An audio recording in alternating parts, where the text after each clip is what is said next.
Hello everyone, welcome back to my YouTube channel. This is Shubhrati. आज मैं आपको बताने वाली हूँ कि मैं ऑलरेडी वर्किंग हूँ और फिर भी मैं गवर्नमेंट एग्ज़ाम्स की प्रिपरेशन क्यों कर रही हूँ एंड गवर्नमेंट एग्ज़ाम्स में भी मैंने बैंकिंग एग्ज़ाम्स को ही क्यों चूज़ किया। बिकॉज देखो, क्या होता है ना कि प्राइवेट जॉब में हमें फाइनेंशियल सिक्योरिटी नहीं मिलती, हमारी लाइफ में स्टेबिलिटी नहीं आती है और वर्क प्रेशर बहुत ज़्यादा होता है। बट गवर्नमेंट जॉब में क्या होता है, हमें एक स्टेबिलिटी मिल जाती है, फाइनेंशियल सिक्योरिटी मिल जाती है। यहाँ मैं प्राइवेट जॉब को अपोज नहीं कर रही, बट मुझे ऐसा लगता है कि जिनको भी अपने ऊपर 0.1% भी ट्रस्ट है ना कि मैं गवर्नमेंट एग्जाम्स प्रिपेयर कर सकता हूँ एंड वो एलिजिबल हैं, सो उन्हें ट्राई ज़रूर करना चाहिए। अब देखो, अब आ जाते हैं कि मैंने गवर्नमेंट एग्जाम्स में ही अदर एग्जाम्स क्यों नहीं टारगेट किए एंड मैं बैंकिंग ही क्यों टारगेट कर रही हूँ। देखो, मुझे 5 इयर्स का एक्सपीरियंस है वर्किंग का एंड जो मैंने देखा है कि वर्क लाइफ होने के साथ साथ ना आप किसी यूपीएससी जैसे एग्ज़ाम या स्टेट पीएससी जैसे एग्ज़ाम्स को प्रिपेयर नहीं कर सकते, बिकॉज आपके पास इनफ टाइम नहीं होता प्रिपेयर करने के लिए। और अगर आपको फास्टेस्ट जॉब चाहिए तो उसके लिए सबसे बेस्ट ऑप्शन बैंकिंग एग्ज़ाम्स ही होते हैं। बैंकिंग एग्ज़ाम्स में आप सिर्फ 1 ईयर दो, उस 1 ईयर में आप 6 मंथ की प्रिपरेशन में फर्स्ट अटैम्प्ट में अपने एग्ज़ाम्स को क्लियर कर सकते हैं, प्रॉपर स्ट्रेटेजी और कंसिस्टेंसी के साथ।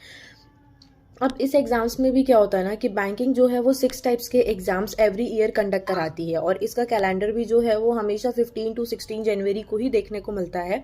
अपकमिंग ईयर 2026 का इसका कैलेंडर 15 to 16 जनवरी को आ जाएगा, राइट। अब इसमें क्या होता है ना कि 6 टाइप्स के एग्जाम्स होते हैं। कई कैंडिडेट ऐसे होते हैं जिसका पीओ क्लियर नहीं होता है, क्लर्क क्लियर हो जाता है।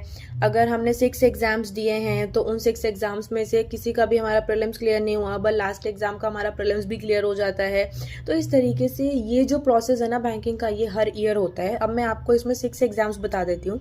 तो सबसे पहले इसमें एसबीआई एक कंडक्ट कराता है अपने 2 एग्जाम। एक एसबीआई पीओ होता है जिसे ऑफिसर स्किल 1 कहते हैं, एक एसबीआई क्लर्क होता है जिसे जूनियर एसोसिएट भी कहते हैं। सिमिलरली आईबीपीएस भी अपने 2 टाइप्स के एग्जाम्स कंडक्ट कराता है। आईबीपीएस पीओ होता है एंड आईबीपीएस क्लर्क होता है।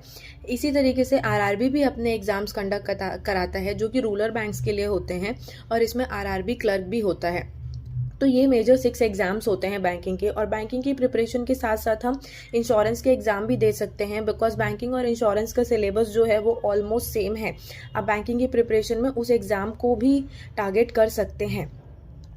और बैंकिंग एक ऐसा एग्जाम है जो आपको बहुत फास्ट प्रोसेस देगा और आपको जल्दी सिलेक्शन दिलाएगा। अब बैंकिंग में सिलेक्शन होने के बाद के कुछ बेनिफिट्स भी हैं कि ऐसे स्टूडेंट्स जो यूपीएससी प्रिपेयर कर रहे हैं या अदर कोई भी सेंट्रल गवर्नमेंट एग्जाम्स प्रिपेयर कर रहे हैं, तो बैंकिंग में उनको बैंक की जॉब करके आने के बाद में उनके पास इनफ टाइम होता है, पीस ऑफ माइंड होता है कि वो अपने अदर एग्जाम्स की भी प्रिपरेशन कर सकते हैं। इसलिए मैंने भी एक वर्किंग एस्पिरेंट की तरह इसकी प्रिपरेशन स्टार्ट की है और अपकमिंग ईयर में मैं बैंकिंग के एग्ज़ाम्स को टारगेट कर रही हूँ।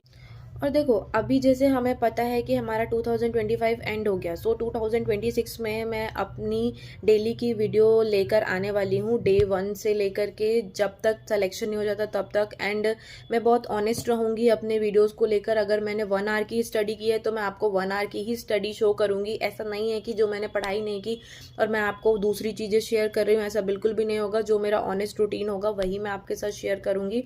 आप मुझे प्लीज़ कॉमेंट सेक्शन में बताएं कि आप किस एग्ज़ाम्स को प्रिपेयर कर रहे हैं एंड नेक्स्ट वीडियो के लिए प्लीज़ कमेंट करें। और अगर आपको मेरी ये वीडियो पसंद आई हो so please like and subscribe my video. Thanks for watching. मिलते हैं नेक्स्ट वीडियो में।